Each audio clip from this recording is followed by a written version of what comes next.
Olá, hoje o RDTV recebe o deputado estadual Silvano Amaral, do MDB, o Movimento Democrático Brasileiro. Ele é secretário estadual do partido e vamos falar aí de projetos, de votações na Assembleia, eleições 2018, entre outros assuntos. Muito obrigada pela sua presença aqui no RDTV, deputado.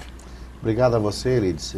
Queria aqui agradecer pela oportunidade. Mais uma vez estamos aqui no RD News, que é um importante canal de comunicação, né, para os nossos mato-grossenses. E cumprimentar você e a todos vocês que nos assistem aí de casa. Bom, vamos já falar aí de projetos para 2018, né? Há alguma proposta que o senhor pretende ainda apresentar na Assembleia? Como é que está aí essa expectativa para esse ano? Olha, Lindes, a gente sempre teve um perfil muito mais atuante nos municípios, né? A gente hoje tem como principal articulação e principal meta no governo do Estado de Mato Grosso a cobrança junto ao governo do Estado, nas ações em relação à questão da saúde, da educação, a questão dos municipalismos, essa parceria. Então, o nosso principal objetivo nesse ano de 2018 é fazer a cobrança junto ao governo para que ele possa cumprir com as metas e as obrigações com os municípios. Você vai no município, qualquer município que você for de Mato Grosso hoje, por menor que ele seja, tem no mínimo 150, 300, 2, 3 milhões para receber do Estado. Esses recursos todos, já de 2016, 2017 e também 2018, recursos atrasados da área do transporte escolar, recursos atrasados da saúde básica e recursos atrasados da alta complexidade também, da média e alta complexidade, em função de alguns convênios que têm com os municípios, onde o governo do Estado também tem a obrigação de ajudar os municípios nesse sentido. Porque lá, muitas vezes, alguns municípios de Mato Grosso, o próprio município assumiu a média e a alta complexidade e aí precisa dessa compensação. Então, nosso principal objetivo nesse ano de 2018 é fazer com que esse processo possa sair do papel. Nós estávamos acompanhando também, em termos de projeto, lá na Câmara, a questão do SUSAF, que é, no meu ponto de vista, também uma redenção para a questão dos nossos trabalhadores rurais, onde há uma discussão já desde 2016, onde a gente transforma o SIM, que é o Serviço de Inspeção Municipal, em SUSAF, que é um sistema mais simplificado de vigilância sanitária, mas ao invés do SIM, que dá a condição do trabalhador vender o seu produto só no município, o SUSAF dá a condição para o Estado de Mato Grosso. E houve uma discussão muito grande. Esse projeto foi proposto lá em 2016 pelo deputado Zé Domingos, houve uma discussão com o Estado, com a Secretaria de Agricultura do Estado de Mato Grosso, com o próprio INDEA, houve o veto do governo do Estado, mas graças a Deus esse objetivo foi quebrado agora na semana passada, onde nós derrubamos o veto e definitivamente o SUSAF está valendo, né, em termos de legislação, de organização, e vai naturalmente também simplificar e dar condição para que o trabalhador rural possa colocar o seu produto à venda, não só no seu município, como é o caso do sistema de inspeção municipal, mas também colocar a nível de Estado de Mato Grosso, especialmente, lógico, e só para a agricultura familiar. Isso é um dos nossos objetivos, e esse objetivo foi alcançado. Lógico que esse na prática ainda vai demorar algum tempo, porque precisa organizar, a prefeitura precisa se organizar através de consórcio, através de município, o próprio trabalhador rural também ele precisa se organizar em termos de melhoria do seu formato, da sua produção, para poder colocar à disposição da sociedade. Mas esse ano, especialmente nesse ano, a gente quer fazer, como já é do nosso feitio sempre, uma atuação mais municipalista, porque eu sou descendente dos municípios, eu fui secretário de Finanças de governo, desde 89 trabalho nos municípios, eu sei a dificuldade que os municípios têm. Então eu quero continuar à disposição dos nossos prefeitos, dos nossos vereadores, da liderança dos nossos municípios, mas quero também fazer e pontuar essa cobrança que está atrasando e dificultando a vida dos nossos municípios. Os municípios hoje com dificuldade de pagamento de fornecedores, pagamento de salários, pagamento de obras paradas, como é o caso do município de Santa Carmen e União do Sul, que precisa da complementação do pagamento do convênio para a obra terminar. Então, e isso traz uma dificuldade no dia a dia lá na base, porque ninguém cobra lá a obra parada. Quem é visto e quem é lembrado sempre é o prefeito, é o vereador, é as pessoas que estão lá, que no dia a dia. E aí a gente precisa ajudar o prefeito, potencializar essa cobrança junto ao governo do Estado, para que esses recursos cheguem aos municípios e que a obra seja realizada, terminada, né, que o transporte escolar seja pago, que a saúde e os fornecedores lá sejam pagos e que o município possa ter a sua tranquilidade e o atendimento para a população.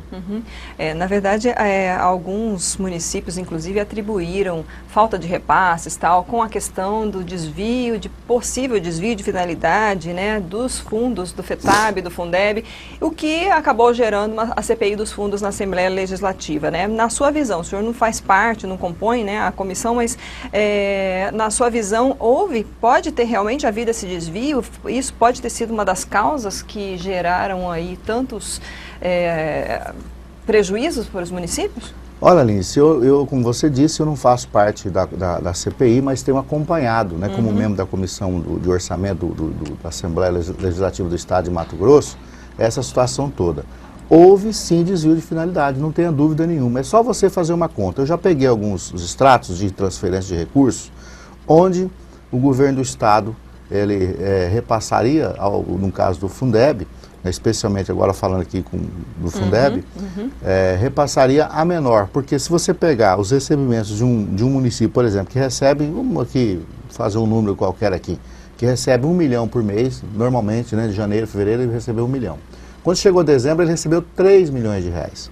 Então, o que aconteceu? O governo usou do FEX para recompor esses recursos que foram, ao longo dos 11 meses anteriores, desviados da sua finalidade. Então, usou desses recursos, que era a cota parte do Fundeb, governo do Estado, para a conta do Fundeb, ele repassou só uma parte, né, e ficou com a outra parte para pagar, naturalmente, eu acredito que folha, pagar fornecedores, enfim, pagar as obrigações do dia a dia aí, da despesa corrente do Estado.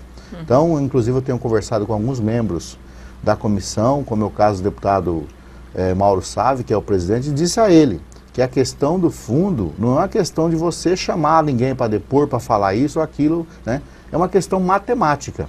É só pegar as receitas que decorreram os últimos 11 meses, os repasses todos, e vai chegar uma conta. E o governo, ao final, no meu ponto de vista, vai ter que explicar tudo isso. Né? Por que usou esses recursos? Porque o fundo a fundo, ele tem a personalidade dele, o objetivo dele é de transferência automática. Aquela parte que o governo tem que depositar no Fundeb, ela tem característica automática e ela é dos municípios, ela não é do Estado, não é o Estado que paga uma conta para os municípios, né? Ela é cota parte dos municípios. E aconteceu isso mesmo. No mesmo caso, aqui eu não posso ter os números, mas a gente percebe muito claramente a questão também da cota parte do Estado, né, em relação ao FETAB, também, no meu ponto de vista, também houve desvio de finalidade, e isso tudo, naturalmente, a CPI vai encontrar, até mesmo porque essa questão é matemática, 2 mais 2 é 4, e fazer todo o acompanhamento, né, desses processos todos, dessa documentação toda, vai chegar, com certeza, a identificação desses desvios de finalidade, desses recursos que pertenciam aos fundos e que o governo usou para pagar outras despesas, outros custeios da sua máquina. Qual a avaliação que o senhor faz hoje do governo Thaques diante dessa situação especificamente? Olha, eu acho que isso aí, eu vejo assim, eu imagino, né, que nós tínhamos um governo que é oriundo do meio jurídico, né, pertencia ao Ministério Público e tal. E, naturalmente, a gente vê um governo que não cumpre a lei, né? A gente, inclusive, é uma surpresa muito grande para todos nós mato-grossenses, porque é uma pessoa que é formada, que é do Ministério Público, que tinha como sua função básica a fiscalização da aplicação da lei, né? E quando chega ao Executivo, tem a obrigação de fazê-lo, não faz, então a gente vê que fica surpreso. E não é só o caso dos fundos, né, desse descumprimento de lei dos fundos. Nós temos aí esse descumprimento do repasse, inclusive de ICMS, que é obrigatório. Nós temos a obrigação do ICMS dos municípios, que muitas vezes, no ano passado, sofreu atraso, né? E parece-me que é normal, parece que é tipo assim, ninguém se preocupa com isso, né? E tivemos a questão também, já no início de janeiro de 2015, você lembra que existia a lei de FETAB para repasse dos municípios, e a Associação dos Municípios, através do seu presidente, se eu não me engano, Neurilan, naquela época, teve que judicializar e foi ao STJ, ao STF, para poder garantir a cota parte dos municípios. Sim, a gente, né, tem, do FETAB. Aqui na pois época. Então é uma coisa assim, aí vem o duodécimo dos poderes, o duodécimo da Unemat, por exemplo. Nós temos o duodécimo da Unemat atrasado, a Unemat com problemas. Eu estive em Sinop esses dias, a Unemat de Sinop com problema de uma obra parada, de uma PPP que foi feito lá, onde a empresa construiu todo o centro universitário lá, muito bonito, muito bem equipado, né? que foi doado ao Unemate, uma estrutura enorme, aquilo lá vai dar um crescimento muito grande para o Unemate, uma visibilidade, uma qualidade para os nossos acadêmicos que vão lá estudar, mas com dificuldade para a instalação dos ar-condicionados. Todo o restante, desde a construção, a instalação, a pintura, todo o prédio foi feito pela iniciativa privada que repassou ao Unemate do Estado de Mato Grosso. E agora só o Unemate precisa dos ar-condicionados, né? E não tem dinheiro para instalar os ar-condicionados, né? Aí, conversando sobre esse assunto, estão aí com quase 15 milhões, 20 milhões, se eu não me engano, de atraso da sua cota parte, que é um duodécimo também, né? E o mesmo caso do Tribunal de Justiça, do Ministério Público, da Assembleia, da Defensoria Pública, que teve de judicializar o seu repasse. Então, a gente vê um governo que é oriundo da justiça e que não cumpre a lei, né? Então, a gente fica até surpreso com essa situação, porque realmente a gente sabe que o governo do Estado, não só o Estado de Mato Grosso, como o país como um todo, sofreu uma grande recessão, mas precisa ter capacidade de gestão, né? Capacidade de gestão, o que é? É você se planejar, é você se organizar, se programar. Você veja bem, nós estamos no final do mandato falando de fundo, né? Criação de um novo fundo, Fundo de Recuperação Fiscal do Estado de Mato Grosso. Olha, todas essas questões têm que ser, naturalmente, colocadas ao início do seu mandato, porque tem que fazer 4 anos. Né? Então eu fico surpreso, até quando você vê também uma propaganda agora, ontem eu fiquei até indignado vendo uma propaganda de pessoas que falam de 2.400 km de asfalto e reconstrução de estrada, aí onde um cidadão fala que está acontecendo, não sabe? Então dá a impressão que esse estado que nós vivemos aqui, nós, cidadãos mato-grossenses, né, o estado que nós vivemos não é o mesmo estado que o governo vive. Parece que ele vive em um outro estado, parece que ele administra um outro estado e que não é esse do Mato Grosso. Então, infelizmente, a gente passa por isso, né, e espero que brevemente nós, mato-grossenses, possamos aí dar um novo rumo para o estado do Mato Grosso, dar uma nova esperança, dar um novo sentido para o Mato Grosso. A gente percebe que, infelizmente, o estado que o gestor Pedro Taques vive, o estado que ele administra, não é o estado dos mato-grossenses, que tem problema de saúde, educação, de infraestrutura, agricultura familiar, né? Falando de agricultura familiar, um absurdo, né? Você olha para o estado de Mato Grosso, se eu não me engano, não foi feito nem uma regularização de assentamentos, né? Não foi entregue um título no estado de Mato Grosso, nem só dos assentamentos, como também nenhum título de área de regularização fundiária, né, para que o fazendeiro, o cidadão lá que tem 200, 300, 400 hectares, possa também se regularizar. Então, é difícil você ver essas propagandas, às vezes chega a doer os ouvidos, né, porque não é. Ela fez uma divulgação de entregas de títulos de algumas propriedades, de pequenos proprietários. É mais de propriedade, né? Urbanas, não é propriedade rural, né? Então, o Intermate ele fez regularização urbana, mas se você pegar para a agricultura familiar, que é a regularização da área rural, não aconteceu. Não aconteceu, né? Bom, falando então dessa forma, o senhor compõe o Bloco Independente lá na Assembleia, né? Qual que é a sua expectativa então quanto à votação das contas do governo, diante de toda essa realidade que o senhor expôs? Olha, eu vejo com muita resistência, na Assembleia a aprovação das contas do governo. Hoje ela está sob vista do deputado Zeca Viana, né, que estão fazendo um trabalho técnico em relação especialmente à questão dos atrasos de repasses para os órgãos, com foco especialmente nessa questão do atraso de repasses para os municípios, tanto do ICMS como da saúde, da educação, e também em relação à questão do desvio de finalidade dos fundos, especialmente o Fundeb e também o FETAB. Eu vejo com grande dificuldade as contas do governo hoje serem aprovadas na Assembleia do Estado de Mato Grosso. Antes da gente partir para o tema eleições, deputado, eu gostaria de saber a sua opinião quanto à forma como foi feita a Operação Bereré na Assembleia, né? Uma operação que reuniu aí Polícia Federal recentemente, né? Agora em fevereiro, e para justamente investigar, a denúncia do Ministério Público Estadual investigação de fraudes e licitações no Detran, e teve aí envolvimento de nome de parlamentares. O senhor estava lá? Qual a avaliação que o senhor faz dessa operação, dessa denúncia? Olha, primeiro assim, Lindsay, é o seguinte, todos nós, servidores públicos, os deputados estaduais, os federais, enfim, todos nós somos servidores, o governador. Do meu ponto de vista, não é só em relação a essa opinião minha, não é só em relação à Operação Bereré. Em relação a essa operação e também aos outros atos da Justiça que têm se manifestado em outras operações. Então, o que eu acho é o seguinte, tudo que acontece tem que ser investigado. Todos nós temos a obrigação, se existe uma denúncia, se existe uma conversa, uma fala, se existe uma desconfiança em relação ao servidor público, no meu ponto de vista, servidores públicos são todos aqueles que trabalham no serviço público e também que são eleitos, né? Todos nós somos servidores, temos a obrigação de ser servidor público. Do meu ponto de vista, tem que se investigar, tem que se buscar a verdade, inclusive para aquela pessoa que está sendo investigada, que está sendo citada. Então precisa sim fazer a investigação. Agora, o que eu sou contra, né, é esse procedimento todo, que no meu ponto de vista é uma pirotecnia. Eu cheguei de manhã na Assembleia, eu estava lá, como você disse, eu estava lá, cheguei de manhã lá na Assembleia, passei de frente ao estacionamento ali, aquele estacionamento principal que fica ali, lá tinha policiais armados, com coletes, metralhadoras e capuz, né? Aí passei pelo fundo, entrei pela porta ali onde tem o estacionamento, mais policiais armados também, no mesmo formato, com metralhadores, armamento pesado, né? E lá dentro também todo uma operação, aquela coisa, quem que é você, isso, aquilo, dá-se a impressão que todo mundo está fugindo da investigação, né? Então acho que isso aí poderia ser resolvido sim, de uma forma mais transparente, mais eficiente, né? De uma forma mais séria e honesta por parte daqueles que propõem essas operações. Porque não há necessidade disso, né?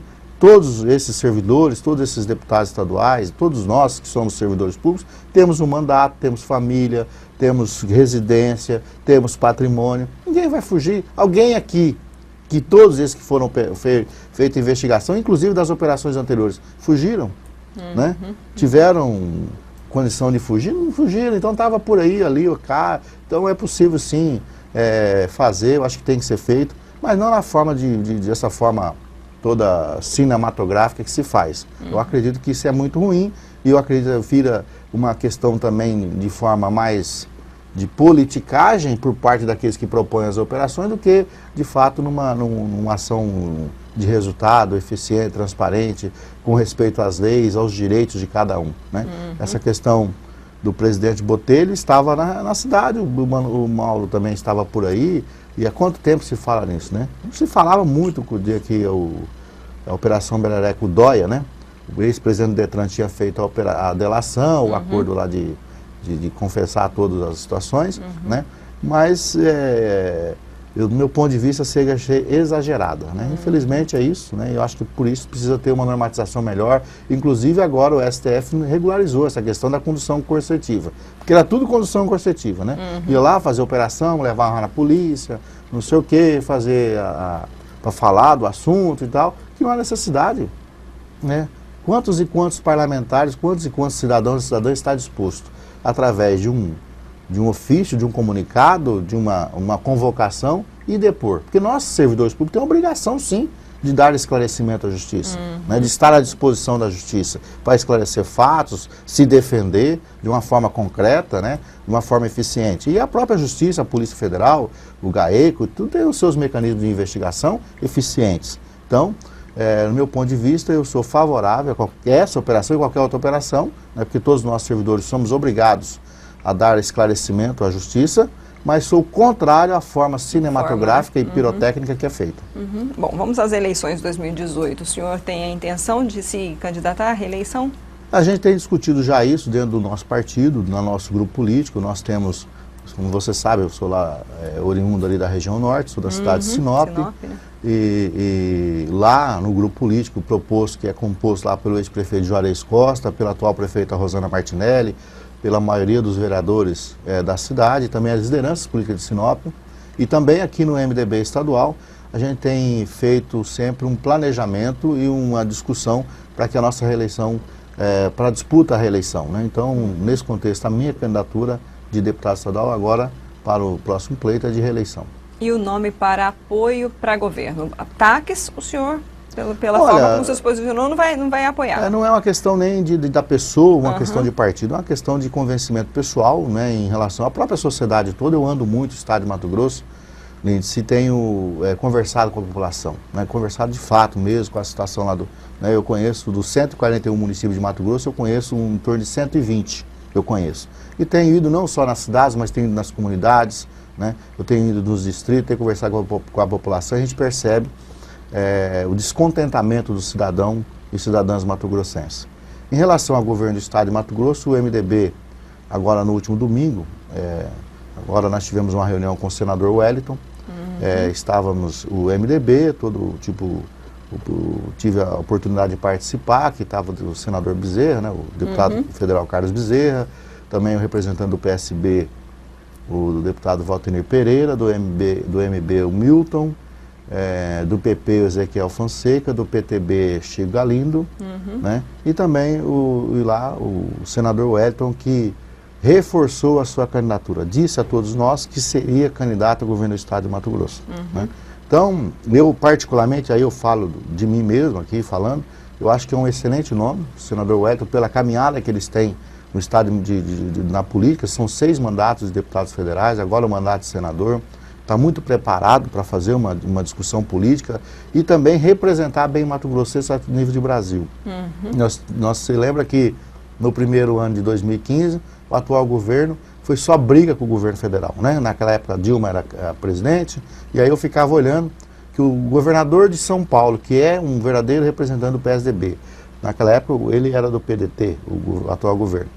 Então ele não brigava com o governo federal. E o governo do estado de Mato Grosso brigando com o governo federal. Então a gente precisa ter aqui uma pessoa com essa personalidade de fazer harmonia, de juntar todo mundo para poder fazer Mato Grosso funcionar. Eu acho que o Hélio tem essa capacidade, não só política, mas acima de tudo capacidade de gestão, né? De chamar as pessoas para poder fazer uma gestão mato-grossense. E além disso, a sua história lá em Brasília vai dar a Mato Grosso a condição, né, de ele fazer aqueles grandes projetos sair do papel, né? Como é o caso da BR-174, que liga Castanheira até Colniza, que nesses últimos 4 anos virou pó, não virou nada, está lá as estações prefeitas e o processo todo, né, só não saiu do papel, como as BR-242, a 158, a 322 lá que é a BR-80, essa questão aí da BR-163 que precisa ser resolvida em relação a essa concessão com o Odebrecht, precisa resolver isso, o cidadão continua pagando pedágio,